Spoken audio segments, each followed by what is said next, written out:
Welcome to The Explainer.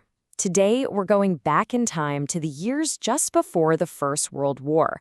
We're going to dive deep into the British economy, and what a story it is.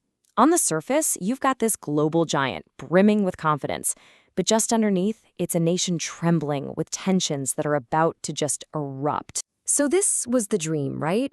This quote perfectly captures the mood. The vision, pushed hard by the political whirlwind Joseph Chamberlain, was that the 20th century was going to be Britain's century. But as we're about to see, that big, confident dream was built on some surprisingly fragile foundations. I mean, just look at this number. Over 40%. That's Britain's share of so-called invisible trade. All that global business in finance, insurance, and shipping. It was the world's undisputed financial heavyweight. No question.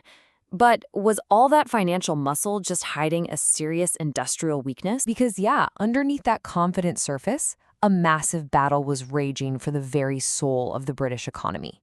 And the man who sparked the fight was that same political figure we just mentioned, Joseph Chamberlain. Chamberlain basically dropped a political bombshell. He stood up and argued that Britain was losing its edge.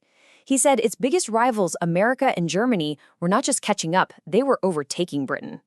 And his diagnosis? The nation's near-religious belief in free trade simply wasn't working anymore. And this slide right here lays out the central conflict of the whole era. In one corner, you had free trade. That was the established belief that letting imports in, tax-free, kept food cheap and forced British companies to stay competitive. In the other corner was Chamberlain's radical idea, tariff reform. He wanted to slap taxes on foreign goods to protect British jobs and then use that money to pay for ambitious social programs. This was so much more than economics. It was a clash between two totally different visions for Britain's future. You know, this whole political battle was a perfect reflection of what was happening in the economy itself, which was really a story of two competing forces: old industrial muscle versus new technological nerves. So on one side, you had the mighty staple industries, the traditional titans of the British economy.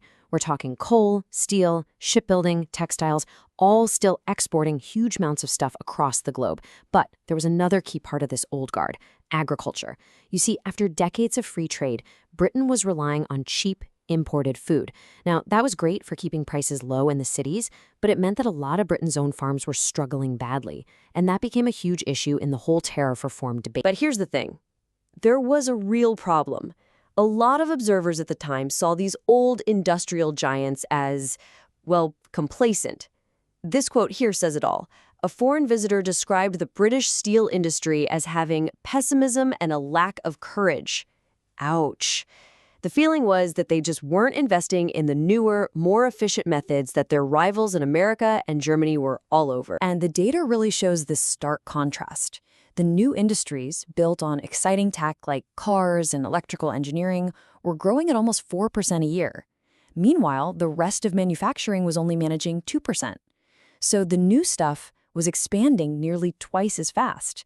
You could clearly see where the future was, but it just wasn't big enough yet to carry the whole economy. So if the old industries were slowing and the new ones weren't big enough, how did Britain stay so incredibly wealthy? Well, this chart here reveals the secret weapon: those invisible exports.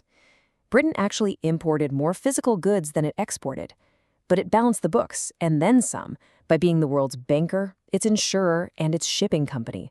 This financial income was the invisible engine keeping the entire empire afloat. So you have all these pressures building up: the cost of empire, the fear of Germany, this growing awareness of poverty at home. Well, it all just erupted into a massive political and social conflict, and it was all centered on one of the most famous budgets in the history of Britain. The Liberal government was completely trapped.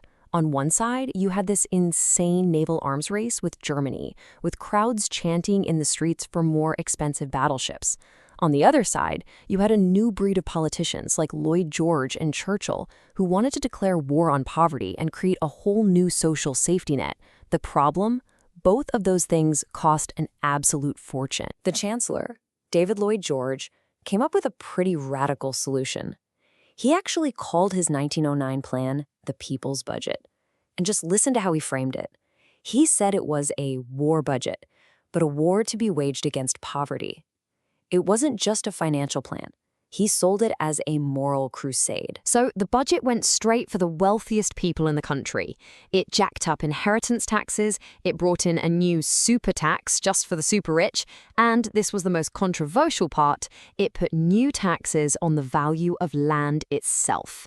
This was a direct attack on the landed aristocracy, and they were so furious that they used their power in the House of Lords to block the budget, which was completely unprecedented and triggered a huge constitutional crisis. So while the politicians were fighting it out in Parliament, life for ordinary people was just getting harder and harder. And this number is pretty staggering. Between 1906 and 1912, the cost of living for a working-class family shot up by 14%. And their wages, they just weren't keeping up. This economic squeeze just created a really toxic atmosphere. Even with the talk of welfare reforms, the gap between the rich and the poor was getting wider.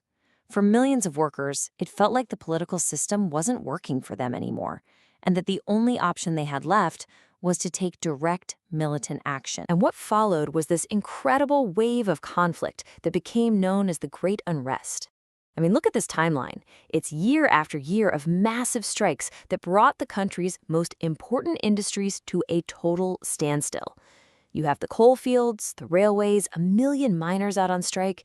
The disputes often turned violent, and the government even had to send in troops to try and keep order. So as the summer of 1914 gets closer, you've got a Britain that is just a nation of profound and really startling contradictions. On the one hand, it's a global financial superpower, the absolute center of world trade, with incredible wealth and a huge empire. But on the other hand, it's a society that's fractured by class division, crippled by strikes, and just filled with anxiety about its own future. And this unique combination of global economic strength and deep, deep trouble at home leaves us with a final, really provocative question.